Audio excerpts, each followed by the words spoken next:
morning students, welcome to my online tutorial.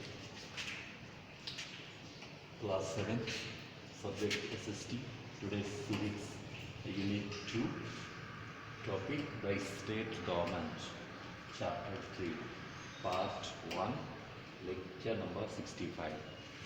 Here are some words, please find out the meaning. Executive, implement, interprets, unicameral, bicameral, vested, contest. Okay students, please take page number 147 civic section, chapter 3 the state government.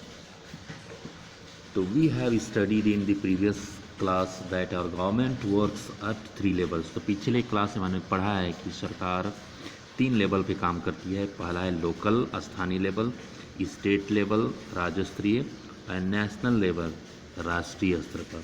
तो 3 level होते हैं सरकार की. We have also studied about the government at local level in detail. और government और local level के बारे हमने डिटेल से पढ़ा है. In this chapter we shall study about the state government in detail. और इस चैप्टर में हम लोग राज्य सरकार के बारे विस्तार से पढ़ेंगे. The government at the state level is called the state government. तो राज्य सरकार जो होती है, राज्य में जो सरकार होती है उसे स्टेट गवर्नमेंट कहते हैं. This government deals with the issues related to an entire state. और ये सरकारें पूरे राज्य भर के जितने इश्यू होते हैं उन पर काम करती है. The government at every level has 3 organs. सरकार किसी भी लेवल में वो 3 तरह की होती है. फर्स्ट लेजिस्लेटिव होती है, विधायिका. उसके बाद एक्सिक्यूटिव, कार्यपालिका, एंड जुडिशरी, न्यायपालिका. तो 3 तरह की होती ऑर्गन होते हैं सरकार की. The legislative makes laws. जो विधायिका होती है उसका काम है कानून बनाना. एक्सिक्यूटिव, कार्यपालिका का काम है उसको इम्प्लीमेंट करना, लागू करना. And a judiciary interprets the laws. और जो जुडिशरी न्यायपालिका है वो कानून की व्याख्या करता है या पालन करवाता है लोगों से. तो आइए, तो पुरानी किताब से हमने पढ़ा है चैप्टर 3, फिर एक बार मैं आपको पढ़ा दे रहा हूँ. The state legislature. Article 1 of our constitution says. तो हमारे देश का जो संविधान है उसमें आर्टिकल 1 है, वो कहता है India that is Bharat. India जो भारत है, shall be A union of state. ये यूनियन ऑफ स्टेट होगा, राज्य संघीय होगा, राज्यों का संघ होगा, इनमें कई राज्य होंगे, ऐसा कहा गया है. At present there are 29 states and 7 union territories.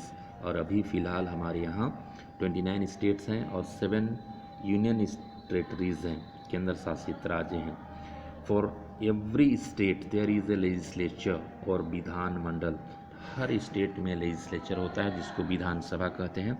Which consist of a governor. और जिसमें एक गवर्नर होता है, शामिल होता है. The legislature can be unicameral और bicameral.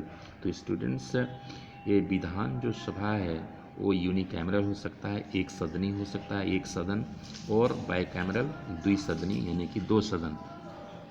In the states of Bihar. Bihar राज्य की बात करें तो in the state of Bihar, Maharashtra, Karnataka, Uttar Pradesh and Jammu and Kashmir the legislature is bicameral.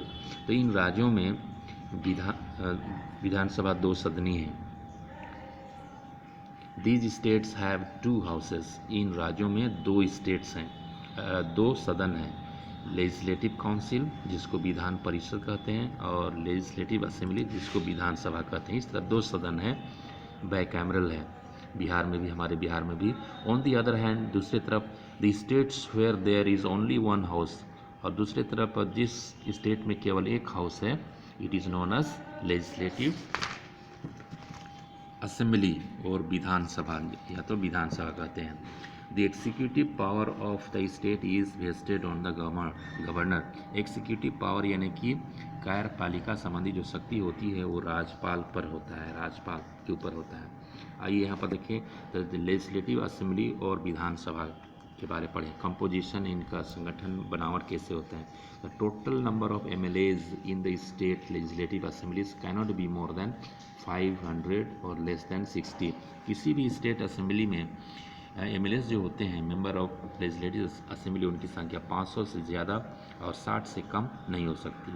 Legislative assemblies of Mizoram, Sikkim and Goa are exception to it. लेकिन जो असेंबली है लेजिस्लेटिव असेंबली मिजोरम, सिक्किम, गोवा, ये अपवाद है, इसमें कम है, 60 से भी कम है। And have less than 60 members, इसमें 60 से भी कम है। The members of the state legislative assembly और विधानसभा are directly elected by electors। जो legislative assembly होते हैं या तो विधानसभा कहते हैं, उसके जो members होते हैं MLAs, उनका जनता डायरेक्ट मत द्वारा उन्हें चुनती है। The whole state is divided in the legislative assembly constituencies।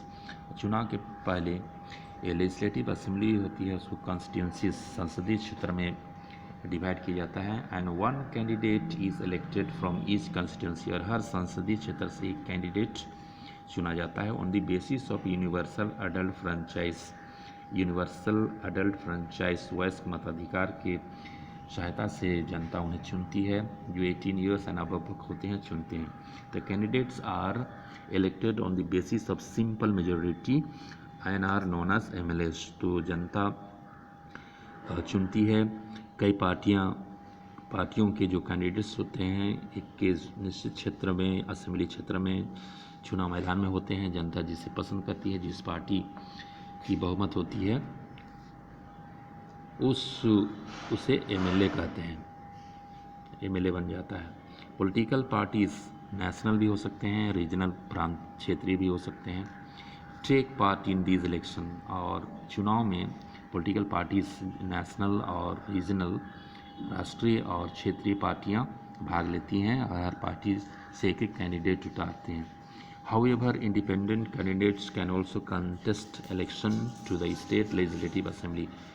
फिर भी जो इंडिपेंडेंट कैंडिडेट्स होते हैं, किसी भी पार्टी के जो नहीं होते हैं, निर्दलीय कहते हैं, निर्दलीय कैंडिडेट्स भी बिना किसी पार्टी की मदद से स्वयं उठ सकते हैं इलेक्शन के लिए। स्टेट लेजिस्लेटिव असेंबली की जब भी इलेक्शन होता है, ये किसी दल से ना होते हुए भी इलेक्शन लड़ सकते हैं। ओके स्टूडेंट, आज के लिए यहीं तक। अगले वीडियो में फिर मिलेंगे। Till then goodbye, have a nice day.